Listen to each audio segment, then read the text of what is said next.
Hello, everyone. Welcome to today's episode of The Daily Sib, which has been live streamed again, where it should be getting people coming in from Facebook, LinkedIn, YouTube, and Twitter. And you're all able to comment on those platforms, and it should, tech allowing and tech behaving, come up onto the screen. And I'll try and share some of your comments and questions. But I'm really excited to have my good friend Sophie on. So hello, Sophie. Hi, Martin. Good to be here. It's we're sort of saying before, weren't we, how we see each other on social media up to different bits, but it's nice just to sit down and have a bit of a chat, really. Yeah, it's one of those misleading things. I feel like I see you all the time, but I haven't actually spoken to you really properly for ages. But it's lovely to be here. You've been doing some very important work. Well, I mean, it's interesting. I remember I was working at Scope, and I was starting blogging, and I was starting to look at all this sort of community organising everything. And you really kindly came and spoke at that event that I put on, and it was a total fake it till you make it. I had no idea what I was doing, but it was so kind of you to get involved. You just got to start somewhere, haven't you? Geez, that does feel like a lifetime ago. I forgot about that. Well, it was. I think it was about 10 years ago. So yeah. Well, was Shrin there? Who was there? Yeah, Shrin was there, and I mean, there was quite a few people came sort of signed up for it, and there was Natasha Wood. That's it. That's right. Rolling with laughter. Yeah. Yeah. Amazing. It's cool stuff. So yeah, I mean, basically, as we were saying a few times, it's just to have a bit of a chat and explore, different things. But we're going to pin it on media representation. But I think really to kick off, just be great to hear how you've been coping with the lockdown, how you're feeling about it, and just a few thoughts around that personally would be great. Thanks, Martin. Yeah, I've been okay. I've kind of been on a bit of a fluctuation. I'm sure, like many people, I've sort of, it's been a bit of a roller coaster. I started off, that looks a bit strange. I don't know if you can see that in the camera. That's my GoPro. It started off kind of just a bit frustrated. I was upset because I'd lost quite a lot of jobs, and all the plans that I've been working towards obviously were dead. And that's, that was hard to let go of. So I found that to start with quite sad. Then I just started getting quite productive and going a bit mad, Right, I got quite vocal on social media about my thoughts on how people were responding, and then eventually started getting really productive and doing lots of things, making videos. And now I've sort of calmed down a bit, and I've gone into sort of a bit more fearful about the whole thing, really. My paralysis, the level of my paralysis, means I have an impaired cough reflex. So while I'm not more likely to catch it than anyone else, if I caught it, I would struggle with it. And that's made me a little bit nervous and fearful. And staying down at my mum and dad's, which is a blessing, it's the best thing ever. I'm so lucky to have been able to get down to them, because I live in London and I don't have any outside space up there. So I'm down with them, but it's not accessible for me at all. So I'm depending on my mate at the moment, who's come to live with us, which is... he's become a carer for me, which is a new relationship for us. But it is at the moment the way it is. So it's an ongoing process. But if I'm honest, I'm okay. I'm just kind of ticking along. I'm really enjoying the community I've found really much more strengthened on social media right now, like the likes of you, but also all around the world. There's so many advocates speaking out about their experience, and it's been such a humbling and perspective gaining kind of experience. I think that I've really been leaning much more into that than I ever have before, and I've found that really beneficial. So long answer, but I'm fine. It's really good. I love it. I mean, I think there's been similarities my side. There's the almost the existential part of God, if we got the virus and what that would entail. There's the worry about loved ones. There's the practicalities around where to settle for lockdown and how to manage the care. And we've launched something in partnership with Revitalise around a COVID care plan, which I think you were aware of, because Chris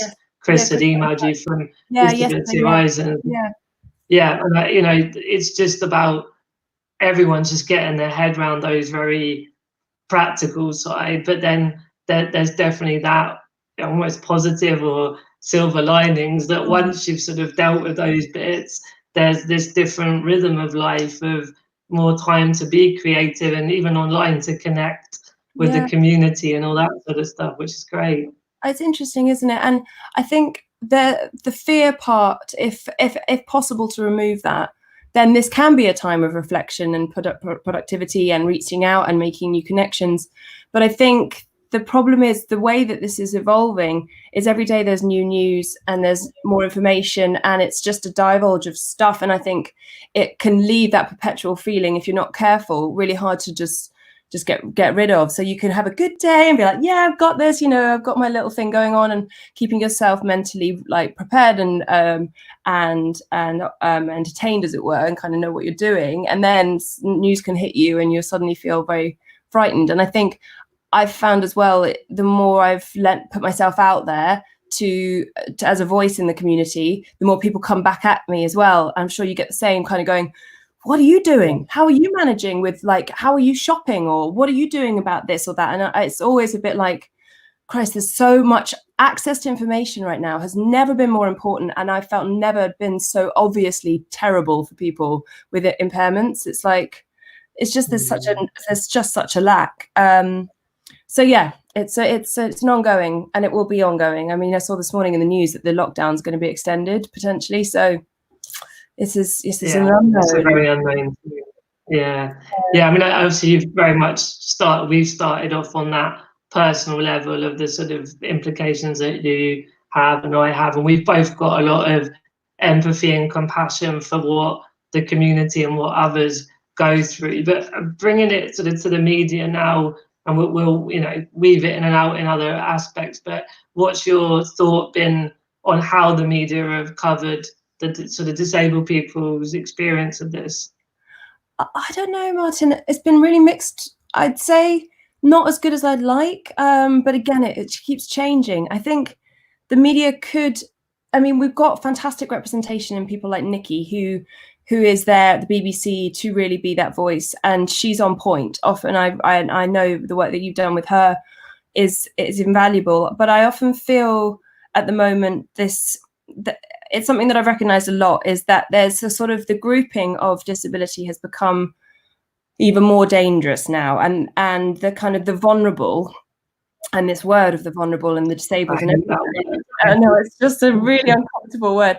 Of course, the vulnerable, in being misrepresented, are being made more vulnerable, and it's a very complicated word, and I don't like how that will sit with the disabled community, where that leaves us. It's a perception I've fought for a long time, but also I fully recognize and respect when people do need their needs met and do need to say, look, I can't leave the front door here. I have got, real significant needs, and people need to listen to that. So there's a lot of talking about disabled people and about the vulnerable without their voices coming back. And that for me has been frustrating. I'm sure you feel the same. But that's where social media plays such an invaluable part in all of this, is that voices can get amplified if, with enough pushing on the door, that voice can get through eventually. Yeah, no, I totally agree. I think it came up on the live stream with Carrie Ann yesterday that one of the people watching, called Ross, had seen I'd done a bit on more local Anglia news, which is where I live in East Anglia, and all they used was my comment about the triage and the ventilator, which of course, like, first of all, that whole thing is awful, and we shouldn't be looking at how we value different people's worthiness of ventilator and all the rest of it. But Ross's point was also, wouldn't it be good to have the views of disabled people just in the not health sense, like the general sort of social side and that as well? And I guess there's just a lot of elements to cover, but I do feel that the media, and it's kind of part of the role of news, is to look at the really serious, sort of almost dramatic things. Absolutely. But it sometimes loses that everyday side of it. Well, it's that polarity that we always find ourselves seeing in the representation of disabled people. On one side, you've got the Paralympians, and the other side, you've got the benefit scroungers and the vulnerable. And that middle ground is the ground where most of us sit and want to speak to that, but that's not where the news comes out, and that's not where the news, like you say, it's not, the news isn't generated from that middle ground. So So unfortunately, at the moment, we're on the other end of the spectrum. The pendulum swung so far to that side of the vulnerable and the weak and the need to be shielded category that the other everyday lived experience for disabled people with a range of impairments is not being properly represented. I mean, I found it quite interesting to see the news's responses to complaints being made by people with visual impairment or hearing impairments and their experience of shopping and how hard it's been for them at times as well. And even though they don't sit in that group, like someone like me doesn't sit in the vulnerable group as much, it's like that kind of, how do we identify ourselves? And I feel strongly about this way in which, so at the moment, the government's asking us to send us, well, not just I say us, I've got to be careful here, or clear here. The government's asking people, you know, who are on the vulnerable list to send their NHS details and all their medical information and over so that they can be identified. And then that data is getting shared with service providers without anyone's real permission. And it's a kind of muddled mess of taking people's needs. And I don't know, I feel a bit uncomfortable at the moment with how it's an emergency response. I've got to shut up and be careful and respectful of that. And I know that they're just rushing to get through it, but I feel that in the rush, disabled people's rights might just get thrown behind or forgotten about. And I don't know where that leaves us, really. Yeah, I mean, the specific example of that fear you quite rightly raised was when they did the Corona or COVID Act and they passed that law. And as you say, it's an emergency. It's unprecedented. So if I hear that word any more time, I know. It's gonna get it bad. was about the word of the year, isn't it? Unprecedented. Yeah, God. It was, you know, so I heard from someone at NHS England that part of that around the health and social care is that if someone is in hospital, particularly with COVID-19, then there's a quicker and easier way to get people back home, discharged from hospital. There's a separate budget of money to get that person the right care. So from that angle, brilliant, really good thinking. But obviously to take away the Care Act, like we're really exposed without that. And they're saying it went through without people going, "Oh, what are you doing? You're making these people that you're saying you're trying to protect even more at risk." It was a weird, weird. And that's where it kind of, I was talking to a human rights lawyer about this. I mean, much more on a global scale, the kind of the consequences of some of the lockdown for people with psychosocial disabilities and a range of different impairments, intellectual disabilities, the consequences are, oh my God, don't even bear thinking about. You know, institutionalization has been a problem for disabled people around the world anyway, and now it's even worse, and the lack of care in those situations and all of that. But the interesting thing he said to me, Martin, was that he was very strong. He's a human rights lawyer with a disability himself, and he was saying there is absolutely no way that it's legal for anyone to get prioritized in this situation.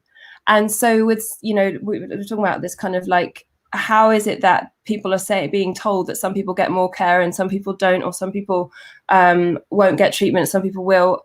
It's apparently a complete breach of human rights law. So it makes you kind of, and he was saying to me, you know, make sure you know your rights and all this. I was like, but we're being told that there's a scale of fragility under which, you know, you wouldn't get treatment. So where are we supposed to take this information? When we're saying, hey, lawyer says that this isn't right, but that's the way the government's telling us that, you know, that's the voice that disabled people are hearing, is that just if you're vulnerable, you're too vulnerable to get saved. So it's a very kind of, there's so much misinformation.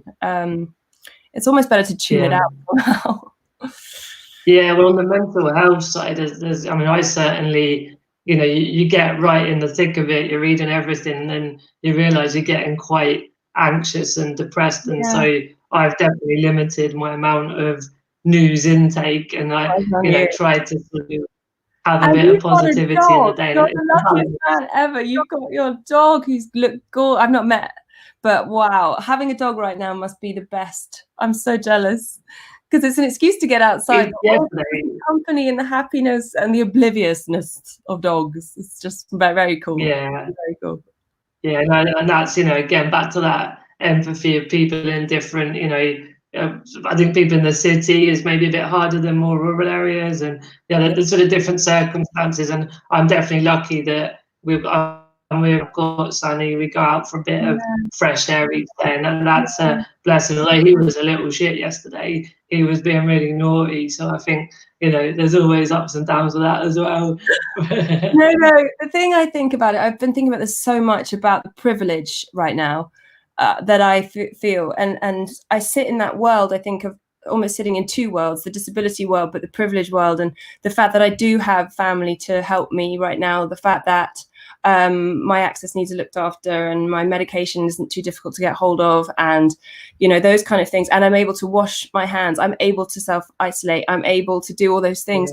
Yeah. I've been lucky enough to get to my mum's where there's greenery, all this stuff. And so the gratitude I feel, I'm sure you're the same, is overwhelming.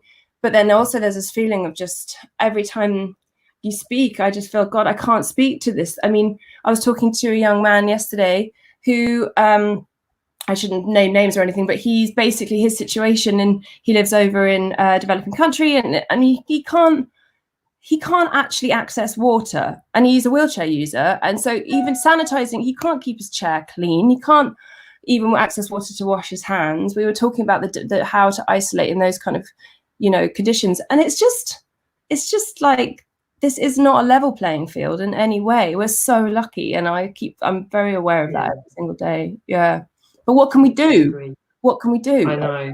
Yeah. Well, one thing I want to come back to in a second was the data thing. Just want to also explain, I had a couple of family members just going past the window waving. So if I looked like I was smiling during your, bad, horrible example of COVID-19, that was what it's one of those things where we're having to work from home. I'm with my mum and dad. I keep having to say, guys, don't come in. You can't come in. Yeah. And then dad's always in the back going, do you want a cup of tea? Do you want to go? I'm like, no, get out. And again, there's so much I'd love to chat with you about it, Sophie, because I think that sparks off a lot about home working being a lot more benefit and inclusivity for disabled people. Have you got any thoughts on that? Yeah, well, I've spent quite a lot of time since my spinal injury, which was 18 years ago. I've spent a lot of time having to work from home because I've had pressure sores and various other secondary complications and stuff. So I've actually really feel quite ready for this, because I've had to adapt my life before. The difference, of course, being the world wasn't waiting for me when I was going on to sort of bed rest or being stuck at home before, but now it's like this. I mean, everyone's online, everyone's easy to reach. The access that we're getting is just unprecedented. So it feels like this opportunity for disabled people is I hope it will last. I mean, it's something that's, I think, very liberating in that respect. Whilst everyone's coming inside, we're all going online, and that's a world that we weren't able to really, leverage before. So yeah, I mean, working from home, I think for some disabled people feels good, but my problem is I'm freelance, and I work, and when I do work, my work is now really out the window. So there's a bit of fear there, if I'm honest. Trying not to let that get out of control, just see what happens. But there's pros and cons, definitely.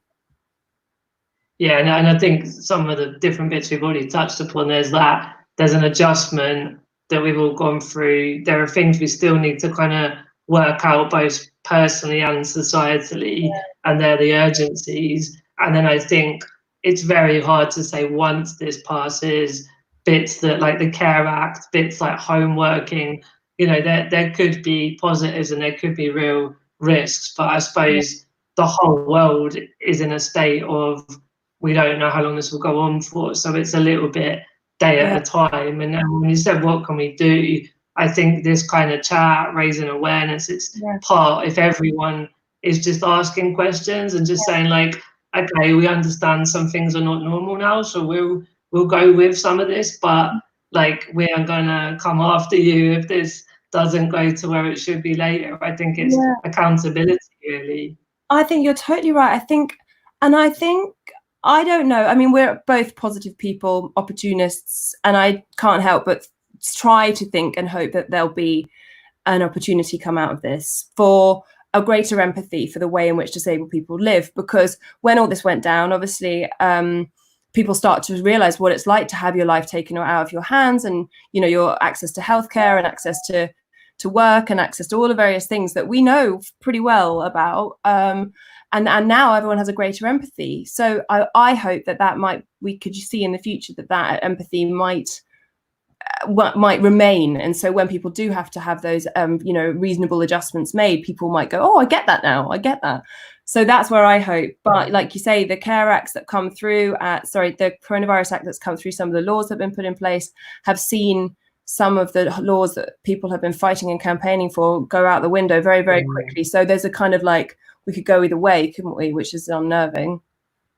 Yeah, and I was chatting to Philip Connolly, who's worked at Disability Rights UK, and he's at Leonard Cheshire, and he does a lot of activism sort of in his own brand, if you like. It's not always as part of what the charity's saying, but his overall view was that when World War II happened, they had to rebuild Europe, and there was the Marshall Plan. Yeah. And as we look to rebuild parts of the world, really, with COVID-19 and Corona, there's an opportunity of rebuilding it more inclusively. Yeah, and you'd like to think, and especially with the reconfiguring of who are important workers, all of the conversations that go far, far, far wider than disability about, what really is important. And that's what happens when this sort of thing happens. Not a pandemic, I can't speak to that, but when your life gets changed so rapidly, which disabled people understand pretty quick, and health becomes priority, you'd think that perspective shifts, and that, what matters is the small things. The gratitude for just being outside the front door has never felt so liberating. These small things that I personally feel sometimes when I speak to people struggle with this, when I say that I'm grateful for what happened to me with my injury, because actually it's given me more happiness. People find that a bit strange if they're able-bodied in particular.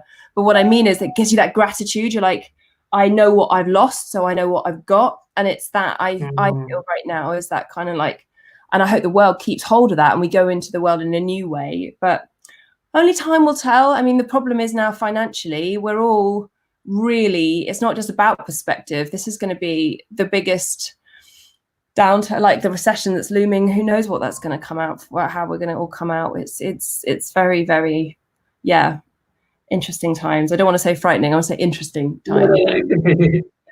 Yeah, I mean, you mentioned obviously, your job is very much about having to be out and about. I mean, so you're going to be involved with the Paralympics, right? Yeah. What's happening there at the moment? I had this you're going to laugh. I had a mad year planned. I was going to be riding my motorbike, which is an adapted motorbike. I was going to be riding it from where I was when I had my injury all the way to the Tokyo Games. I was going to be driving for 3 months with a big documentary, which was going to be amazing. But that got put on hold. Wow. I mean, that's got cancelled actually, more than put on hold. But the games obviously got moved, which I don't know, for the athletes must have been an absolute nightmare, that kind of limbo. But I'm missing open road, if I'm honest, because all these years on bed rest that I've spent, when I'm not on bed rest, I tend to not really sit still. That sounds a bit ironic for a paraplegic. Yeah. I just go. I'm like, you're like you, traveling and just making the most, and don't let anything get in the way. Go. And so now it's like, oh, I'm well, and I'm stuck at home. That never happens. I'm well. I'm bouncing off the walls with energy. I'm like, what do we do? So yeah, it's a shame I worry about what my job will be next, but I mean, I think everybody feels a little bit in the same boat. So, have you been able to benefit from any of the government initiatives for your kind of line of work? No. I'm in that little loop. I'm in that little grey area really, where I don't get much support. So, anyway, I just try not to concentrate on it too much. Okay, so just to go to some of the Jamie Farrington with the hand clap is my stepbrother, who was outside my window 10 minutes ago. So he on the but yeah, in terms of, I've been bringing up lots of the comments that have been coming through while we've been chatting. I love, Chris was asking if it's too early to start drinking. I think in unprecedented times there's unprecedented amounts of alcohol, so I say go for it, Chris. I do know one of the benefits of being dad at my mum and dad's is that my dad's a wine broker, so it's like, right, won the lottery, because he's just so much wine everywhere. That is a definite upside. Oh, is it Gavin? Hi, Gavin. How many lessons doctors have? Yeah. Yeah. Yeah. And there's been a lot of, when we've been talking, a lot of different sort of general agreement. There was a lot of people commenting about the word vulnerable not being good. What So do we do yeah, with just that? lots of. It's a really a funny one, Martin. This categorizing of disability, and I don't know how to overcome this, and I don't know what's next for that. But I think it's very important that we, the disabled, take ownership of what we want and how we want to be how we want to be spoken about. And I don't mind. I don't know about you, but I wouldn't mind saying I am vulnerable because for blah blah. But to be labeled as vulnerable, it feels somehow different than if you own it yourself. I don't know. I've always found I'm proud to say I'm disabled. I don't feel shy of that word. I kind of loud and proud about that. In the same sense, you know, I can understand people. Some people don't like that word. I don't know. How do you feel about the words? Yeah, I think you're right. There's 2 points. I think the actual word doesn't resonate that well. I don't want to be known as a vulnerable person. But also it's that someone else put the label on us. It's that back to that nothing about us without us. And whenever I look at the political activism, or as you know, I'm very pushing more and more around getting brands to start, and you've done similar things as well, like how brands can benefit the disabled community, but there's a win-win on the business side as well. Yeah. But whatever you look at it, sorry, carry on. It has to be with us. You know, that's the point, is it has to be speaking with disabled people about what we want, not deciding for us. And it's so weird that we keep having to say that people think that they could just do this without consulting. I have been really lucky in the last few years to start consulting with some big brands, and it's been so, both here and in the US actually, it's been so interesting to see how even with these really pioneering and kind of really cutting edge and very, you know, brands at the forefront of their game in retail, they are still outdated in their thinking and yes, it's brilliant that they're bringing someone like myself in to actually listen to, but the questions I get asked, I sometimes just can't believe it. You know, about language and about fear. And I think there's so much fear that disabled people evoke in people, that if we don't hold someone's hand, I feel that they just feel like they're going to just get it all wrong. It's frustrating at times, but you know, I digress. I'm getting annoyed with even just thinking about it. But yeah, it's one of those things where I think that the disabled community needs to articulate what we want as opposed to someone else telling us what we want. And for us to do that, we need to be much more combined in our efforts. I think come together and talk about how best we all want to work together, because I feel we can get quite segregated into needs and hierarchies, and it can mean that it's quite a confusing place for retailers or for service providers to sort of tap into. But having said that, there's some amazing innovation going on. Amazing innovation. In fact, Gavin, his work is extraordinary, and many others. I think it's exciting to see the kind of the solutions that are cropping up. It's just about getting them to the right people and seeing the need for it. But I think now that the situation has demonstrated that there is a need to get their communication right. Yeah, I totally agree. Cara's asked this question twice, so let's answer Cara's question, and I will come back to that innovation and that stuff about as well. I'm really keen to tackle that. But yeah, if you had one wish for the world, what would it be, Sophie? That's from Cara on Twitter. Hi, Cara. What would I wish for the world? This is really boring, but just inclusivity to be at the heart of everyone's thinking. And that isn't just about disability. That's just about basically thinking for everybody, you know, universal. I think that's what I'd like, inclusivity on every level. So simple. Yeah. And also I'd like just to go away, to be honest. Yeah. Yeah. And then Cara says that she's got a learning disability and she's from MenCap. So thanks for joining us today, Cara, and thank you for your question. That was a nice question. You actually reached out to me on Instagram recently, or I saw you doing some good work on Instagram. So I'll reach out to you. I'll get back in touch with you. Cool. Oh, there you are. There we go. She's got my handle there as well, I think. Yeah.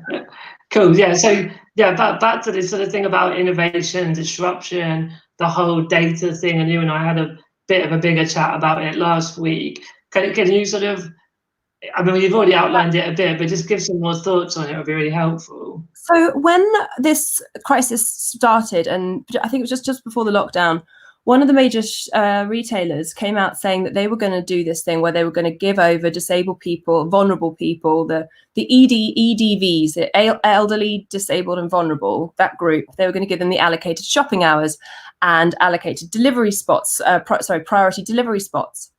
And I was a bit like, well, how do you know who needs it? How are they going to identify that? How are the disabled going to identify themselves? And how are you going to identify? Because as far as I know, there's no register of disability that you can lean on. And there's no one, you don't take disabled information about your disabled customers, really, apart from in the delivery options. I think that's where people can put in. But this is as an existing customer, for example. So anyway, my question was really just a big one about how exactly do disabled people identify themselves, or how do you reach them? And the question then evolved as the process, as everything has evolved with the news. So then there was this register made by the government for vulnerable people to put their NHS numbers into, and then that database get, this list get compiled of the most vulnerable. I think it's 1.5 million people in the UK, and that list is then being shared with the retailers. Now, that's goes against GDPR issues, and it's complicated, and I don't fully understand the laws of it, but I know that that's problematic. I also know that it's the only solution right now, because if retailers do want to target those people, how, they need to know their information. So there's a chicken and egg situation in terms of where the problem lies. But the other thing is then the outside of that, which is the people that are not on that list but have access requirements or have self-isolated for various reasons. How do they identify themselves? So there's been a lot of back and forth. I've spoken to so many people like yourself, other advocates, and then organizations, lawyers, disability rights lawyers. Christopher I is leading the charge on this big time, and talking about we need to work out how best to identify ourselves so that we can speak more clearly to retailers. So going back to the original thing, I have been speaking to a major retailer about doing that, and fingers crossed they start to work towards making change there. Because at the moment, as far as I can tell, the service is not working. The help isn't getting where it needs to get. The food isn't getting where it needs to get to. And it's leaving vulnerable, infinitely more vulnerable. So it just is, the whole system isn't working. And it's not anyone's fault. I don't want to finger point.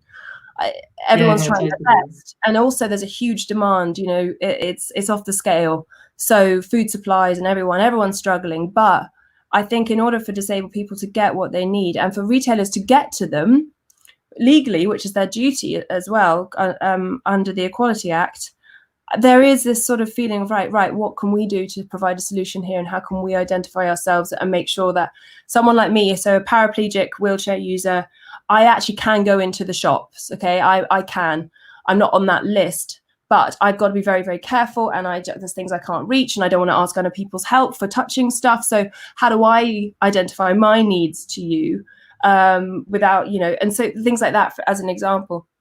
That's where I think we're going to start to find solutions needing to overcome the challenge. So I hope that all makes sense. Just rambling on. Very, very, very well put, because it's a very complicated situation. Well, we've got one of our volunteers on Disability Horizons where she doesn't need hand-me-outs or sort of the she's got the money, but she just can't go out of the house, and she can't get the delivery slot. And she's been going round in circles with a particular supermarket about how to get on their list to get the delivery. But meanwhile, not an existing customer.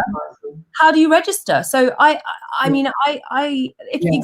exactly, Martin. It's very tricky. And again, I think we could list hundreds of people, but we must know hundreds of people that are in the same boat. And I don't want to blame anyone at the moment, but I do feel if the solution is going to come, it's got to come from us. That's what I feel very strongly about. That it's got to be led by, not by government, not by the service providers, but by disabled people. We have to start coming together and clarifying exactly what we need, so we can make the changes that we need. That I feel more strongly about that than I ever have, really, and I've always felt strongly about it. Yeah, no, and it needs people like you to speak out and galvanize and talk about the solutions. And I know when we spoke last week, there's still that, how do we bring the data together, or how do you bring not just data, but how do you bring a community together when they have different needs as well? And this again, the subcategorizing of disability, which is a hierarchy. The hierarchy that's happening is a natural consequence of what's going on now, because there are those that are more in need than others. But it feels so weird that that's got to be considered. So how can we help retailers not do that, or do it correctly, and all that kind of stuff is something that people like you and I have been working on and thinking about for a long time. But now it's more important and pertinent than ever. So I'm actually excited to see what the solutions will bring. It just feels like a bit of an uphill struggle as always, but onward. Well, yeah. It keeps us busy. We've got a question here. Does Sophie find the media keen to highlight disability issues? No. I don't think so. I mean, unless it's a sob story or one of overcoming adversity and triumphing over disability, then no.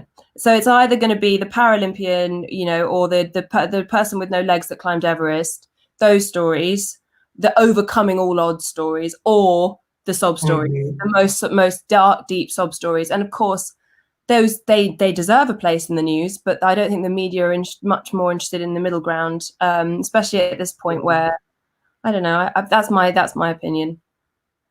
Yeah, I think I would tend to agree with you. I used to do disability training in my job at Scope over 10 years ago, and that exact thing you said about it's either triumph over tragedy or it's a sub story. That was over a decade, and it's not really changed, does it? No, it's still the same. I mean, I still get, honest to God, asked often, am I a Paralympian? I'm like, there's other things. We do other things.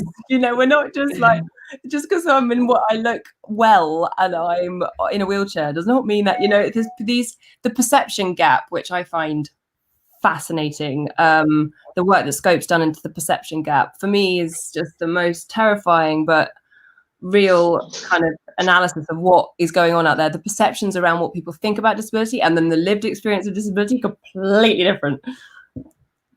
Yeah, I agree. I was just thinking about all what we've discussed. Like it's sort of, on the one hand, we need to come together as a community to create our own priorities and our own language and our own solutions. Yeah.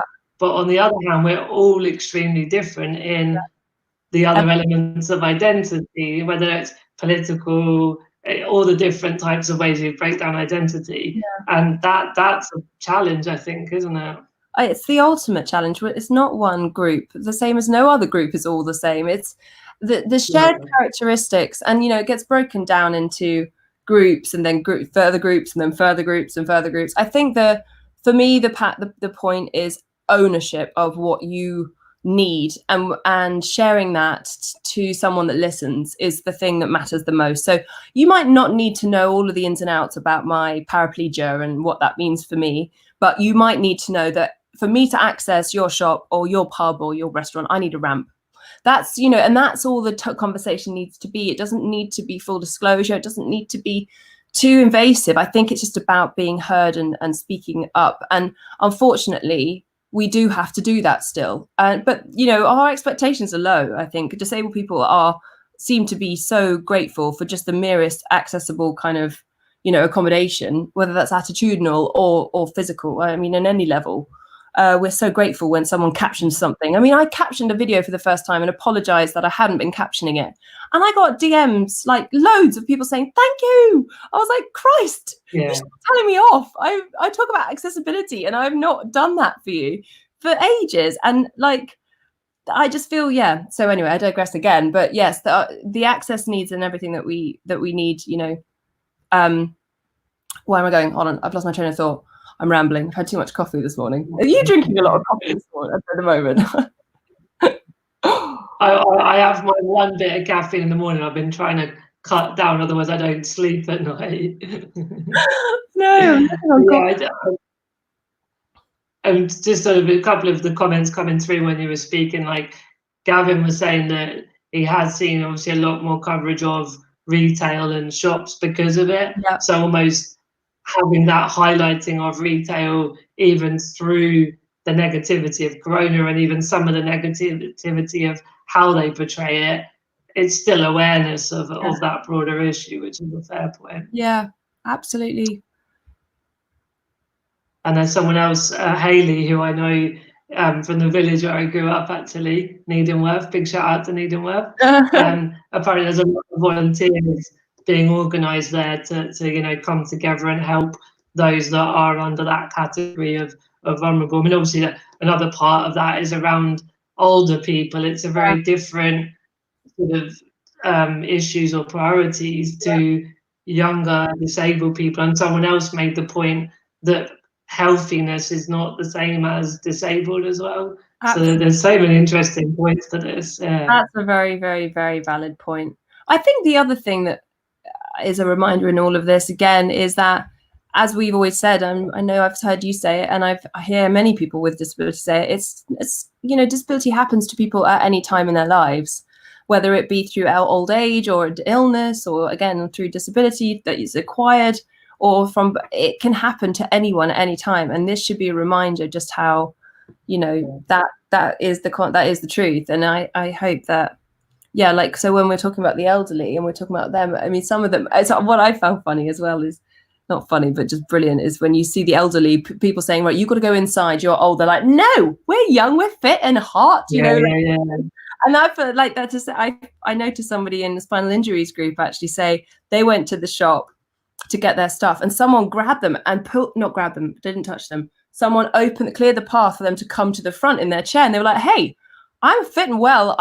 He's a low-level paraplegic. He doesn't need too much help. He's like, don't you categorize me just from looking at my wheelchair.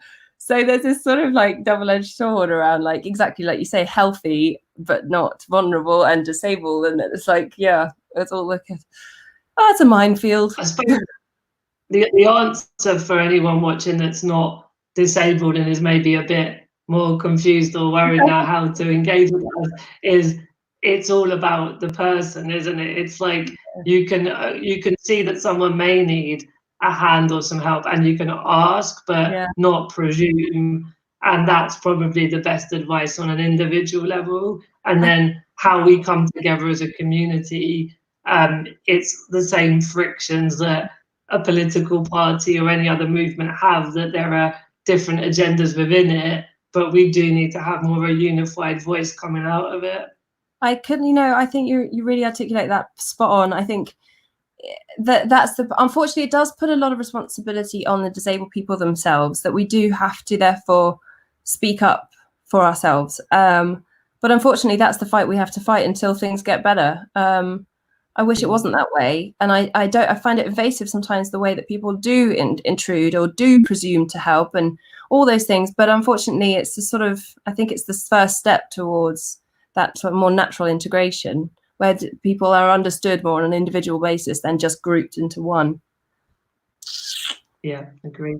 Well, look, there's one question that someone's posted twice, so we'll take the question and then we'll start to wrap up after that. So Rhea, who's one of our Disability Horizons volunteers as well, I think the question is about mental health. How do you look after mental health? And about do you think there's been ableist attitude from the government? Yeah, it'd be great to get your thoughts on that. It's just rife right now. It's insane. I read an article in somewhere saying depression's going down.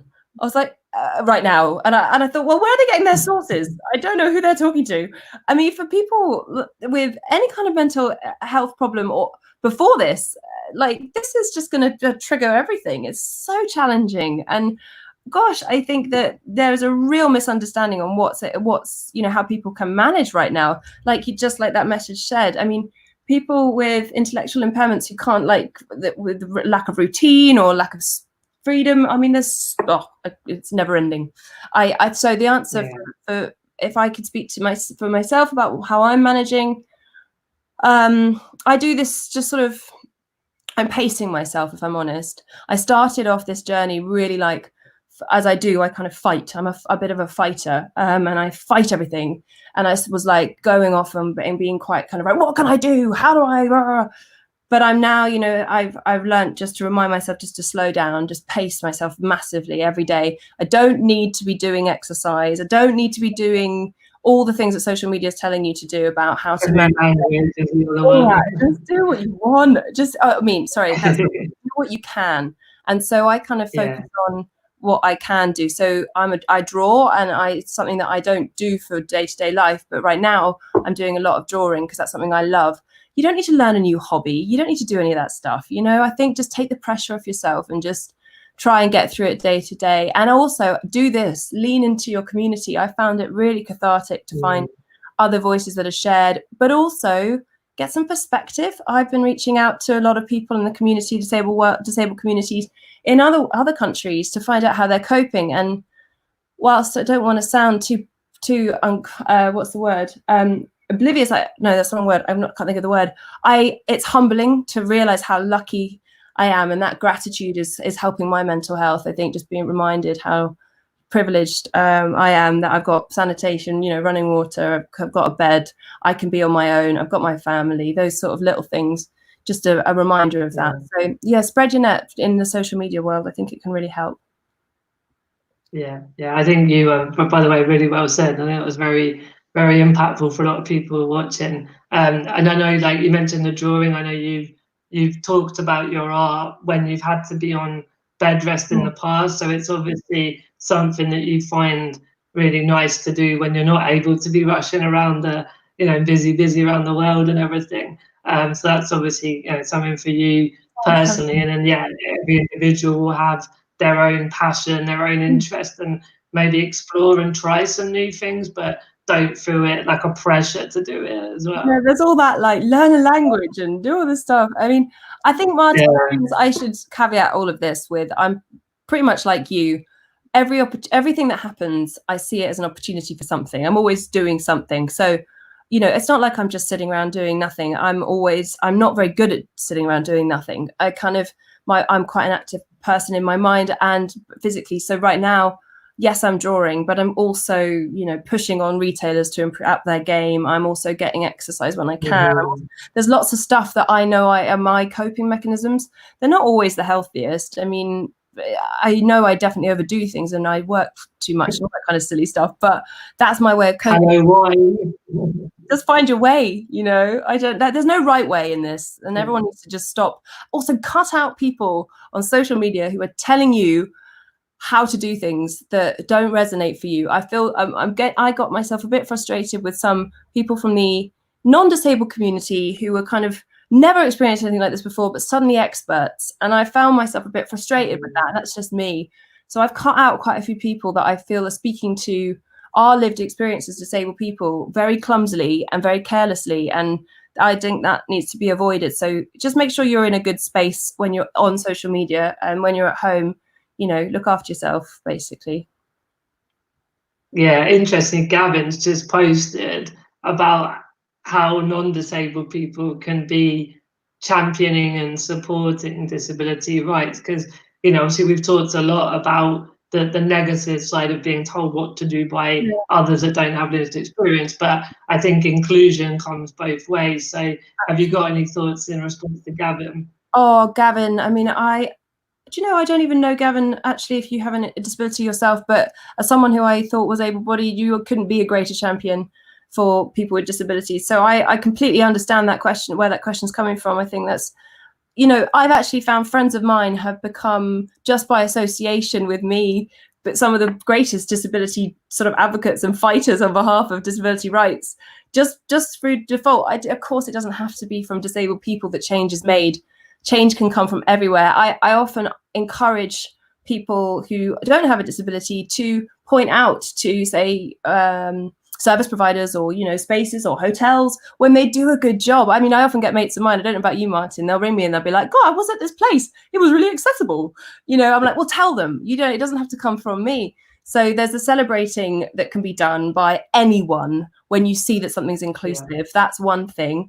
Mums with prams, I find, they always relate to wheelchair users very much, and they always share stories about what's accessible. So they can be really useful with that for wheelchair users. But the other one is, you know, if you find in your life as a person without a disability that you've seen when something isn't working, call it out too. It doesn't just have to be the disabled people calling out for their rights. I think I read this from an activist who was an activist for real sort of LGBTQ rights, and she said, look, if we're not fighting for each other's rights, we're never going to care about each individual's one. So my fight is as much as a fight for anyone fighting any kind of ism deserves, and everyone can equate to that. So if you've experienced any kind of misogyny before as a woman, you can equate to what that's like to have felt discrimination, and that's, I think that you pull on your lived experience, and that's where we all help each other. So again, a long rambling answer, but I do think that it's not just for us to fight our fight. Anyone can. I just think that it's up to us to articulate what we need as much as we can.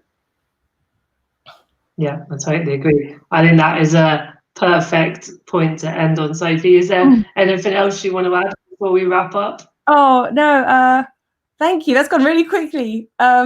No, but let's isn't it? Talking, and I think we'll all just stay in touch. Basically, I mean, I'm on Instagram a lot more than I am anything else. If anyone wants to reach out, I think it's about, at the moment, the most valuable things that we can do is not only talk to each other but share resources. So for people with spinal cord injury, for example, I'm trying to signpost left, right, and centre. And if anyone wants to do any art, then come and join me. I'm going to do some art classes at some point. Other than that, keep safe. That's perfect. Yeah, and you know, we can do this again in a couple of weeks if there's more developments or more things to share. But yeah, otherwise, stay well, Sophie, and thank you again for your time. And obviously, thank you so much, and thanks for everyone who's watching as well. But yeah, keep up the good work. Stay safe. Cool. See you soon, guys, for the next daily. Bye.